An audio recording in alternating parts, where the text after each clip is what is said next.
Hello বন্ধুরা, দেবাচনা কিচেনে সবাইকে তোমাদের ওয়েলকাম জানাচ্ছি। আজকে নিয়ে এসেছি তোমাদের জন্য ঝাল ফ্রেজি, চিকেন ঝাল ফ্রেজি। চলো, রান্নাটা তো দেখছো কত সুন্দর লাগছে, খেতেও খুব টেস্টি। তোমরা যদি এর আগে খেয়ে থাকো তো ঠিক আছে, আর যদি না খেয়ে থাকো তো রান্নাটা দেখো। চলো আমরা এখন কিচেনে যাই। দেখি, আমি এখানে কেটে রেখেছি ক্যাপসিকাম আর ওই টমেটো। আমার কাছে লাল ক্যাপসিকাম ছিল না, টমেটো আর পেঁয়াজ আর লঙ্কা কুচিয়ে রেখেছি। এখন মাংসগুলোকে আমি ম্যারিনেট করে ধুয়ে দিয়েছি। এবার কড়াইতে দিয়ে দিলাম আমি তেল, দিয়ে এবারে এক এক করে সব দেব। পেঁয়াজগুলো আগে দিয়ে দিচ্ছি। মাংসটা যখন ম্যারিনেট করেছি তখন ওর মধ্যে একটু গোলমরিচ দিয়েছি আর একটু লবণ দিয়েছি, দিয়ে আর একটু আদা বাটা দিয়ে ওটাকে ম্যারিনেট করে রেখে দিয়েছি। আর হ্যাঁ, মাংসের পিসটা কিন্তু আমি ক্যাপসিকাম যেমন লম্বা লম্বা করে কেটে নিতে হয়, মাংসের পিসটাও আমি চাকু দিয়ে ওরকম লম্বা লম্বা করে পিস পিস করে নিয়েছি।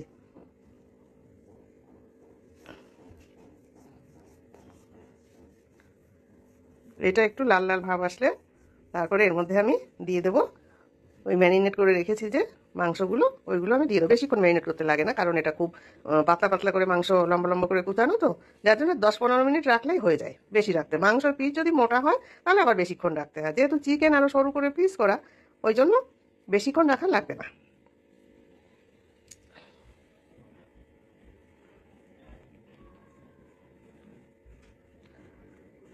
হয়ে এসছে প্রায় আমার, এখন লাল লাল হয়ে এসছে।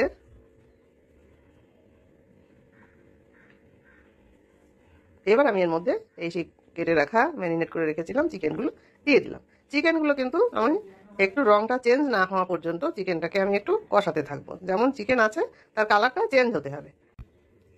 দেখো, চিকেন দিয়ে জল বেরোচ্ছে। এখন আমি দিয়ে দিলাম সামান্য একটু লবণ।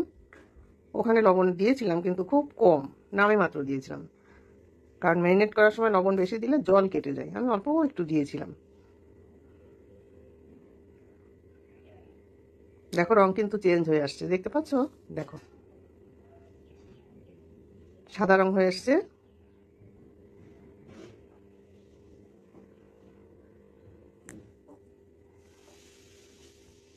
এবার দিয়ে দিচ্ছি আমি রসুন বাটা, 1 চামচ মতোই রসুন বাটা দিলাম। আদা বাটা দিয়ে দিলাম, দিয়ে আবার নাড়াচাড়া করব। আদা রসুনের কাঁচা গন্ধ মোটেও ভালো লাগবে না, ওই জন্য এটাকে আমি বেশিক্ষণ লাগে না কিন্তু এই রান্নাটা করতে, অথচ টেস্টি হবে।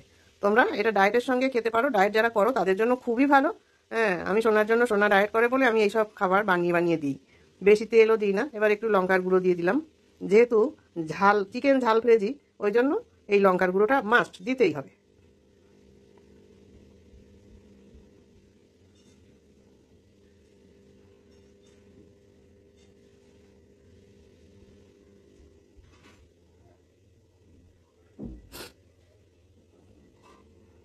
এখন এর মধ্যে আমি একটু লেবুর রস দিয়ে দিলাম। পাতি লেবুর রসও দিতে পারো, গন্ধরাজ লেবুর রসও দিতে পারো, আর সামান্য একটু হলুদ দিয়ে দিচ্ছি। আর হ্যাঁ, আমার কাছে ক্যাপসিকামটা ছিল সবুজটা, কিন্তু হলুদ আর লালটা ছিল না, বেল পেপারটা।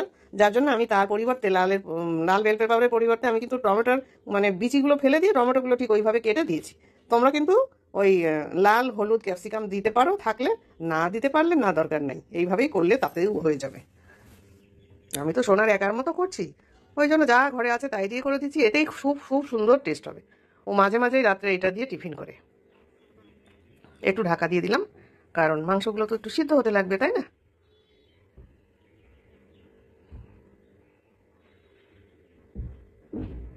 জলটা টেনে নিয়েছে। এখন আমি দিয়ে দিচ্ছি একটু এলাচের গুঁড়ো। এবার দিয়ে দিচ্ছি কেটে রাখা ক্যাপসিকাম আর পেঁয়াজগুলো বড় বড় করে কেটে দিয়েছি, দেখো। আর ওই টমেটো দিয়ে একটু সামান্য এই এই সবজিগুলোর জন্য সামান্য একটু লবণ দিলাম। আর দিয়ে দিলাম একটু মিষ্টি, অল্প, জাস্ট সামান্য একটু মিষ্টি। তোমরা যদি কেউ পছন্দ না করো, এটা স্কিপ করে দিতে পারো। আমি দিয়েছি কারণ সোনা একটু পছন্দ করে সবজি, তাহলে যে একটা জলসা ভাব এটা কেটে যায়। আর টমেটো দেওয়া আছে যেহেতু, সামান্য একটু মিষ্টি দিলে টেস্টটা খুবই সুন্দর হয়, ওই জন্য আমি দিয়েছি। এবার এটাকে আমি ভালো করে মিশিয়ে নিচ্ছি। এর সঙ্গে মশলাগুলো তো আমি আগে কষিয়ে নিয়েছি।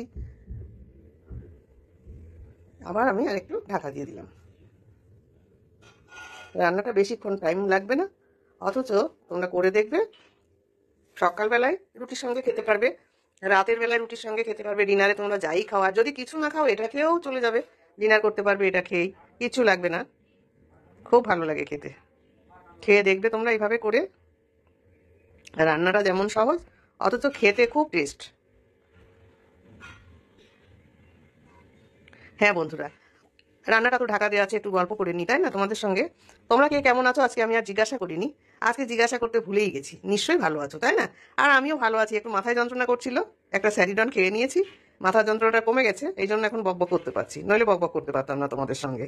তোমরা আমার সঙ্গে থেকো কিন্তু, আমার সঙ্গে থাকতে ভুলো না, আর বেশি বেশি করে কমেন্টস করো, শেয়ার করো, লাইক করো, এটা তো তোমরা যেন ভুলবে না করতে। তোমরা আমাকে এগিয়ে নিয়ে গেলে আমি ঠিক আমরা হাত ধরাধরি করে এগিয়ে যেতে পারবো বন্ধুরা আমার, তোমরা আমার সঙ্গে থাকবে। আর আমি যে রেসিপিগুলো করি সেগুলো যদি তোমাদের ভালো লাগে তোমরা দেখে শুধু স্কিপ করে না দেবে না, আর একটু কমেন্টস করবে, করে জানাবে যে কেমন লাগলো রেসিপিটা, রান্না করে খেয়ে জানাবে যে হ্যাঁ আমরা রান্না করেছিলাম দিদি ভাই আমাদের ভালো লেগেছে কি ভালো লাগেইনি।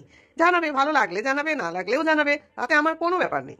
আমি এটাতে কিচ্ছু মনে করি না, একটা রান্না সবার কাছে ভালো নাও তো হতে পারে, আবার ভালোও হয়ে যেতে পারে, দেখা গেল তাই তো খুব সুন্দর লেগেছে। এগুলো আমাকে লিখে তোমরা কমেন্টস করে অবশ্যই জানিও, আমি তোমাদের কমেন্টসের আশায় কিন্তু বসে থাকলাম, ঠিক আছে? তাহলে এবার অনেক গল্প করেছি, ঢাকনাটা খুলে দিই। দেখো সবজিগুলো মজে এসছে, হ্যাঁ হয়ে এসছে প্রায়, আমার সবজি সুন্দরভাবে মজে গেছে। হ্যাঁ, এটার মধ্যে আর আমার জল দেওয়ার কোনো দরকার নেই, এইভাবে ঢাকা দিয়ে দিয়ে সিদ্ধ হয়ে যাবে।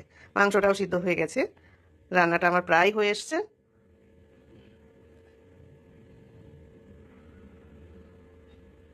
সামান্য একটু জল জল আছে, এখন এর মধ্যে আমি দিয়ে দিচ্ছি একটু ভিনিগার। ভিনিগারটা দিলে সবজিগুলো একদম মজে যাবে, মানে কচকচ করবে না। আর দিয়ে দিচ্ছি এখন টমেটো সস, এইটা দেওয়াতে টেস্টটা এসে গেল।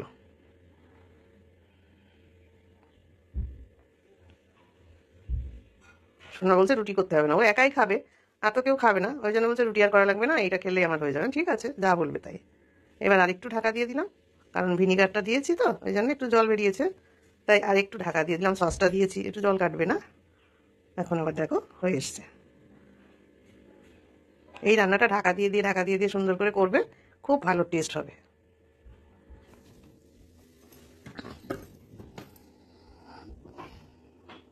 হয়ে গেছে আমার প্রায়, এখন আমি ঢেলে দিয়েছি, দেখো কত সুন্দর কালারটা এসছে, নিশ্চয়ই ভালো লাগছে। তাহলে ভালো লাগলে সাবস্ক্রাইব করো কিন্তু বন্ধুরা, ভুলো না। তোমরা সকলে ভালো থাকো, আবার দেখা হবে আরেকটা রান্না নিয়ে তোমাদের সামনে হাজির হব। যতক্ষণ হাজির না হব ততক্ষণ পর্যন্ত তোমরা আমার সঙ্গে থাকবে, আবার কথা হবে। তাহলে আজকের মতো টাটা বন্ধুরা।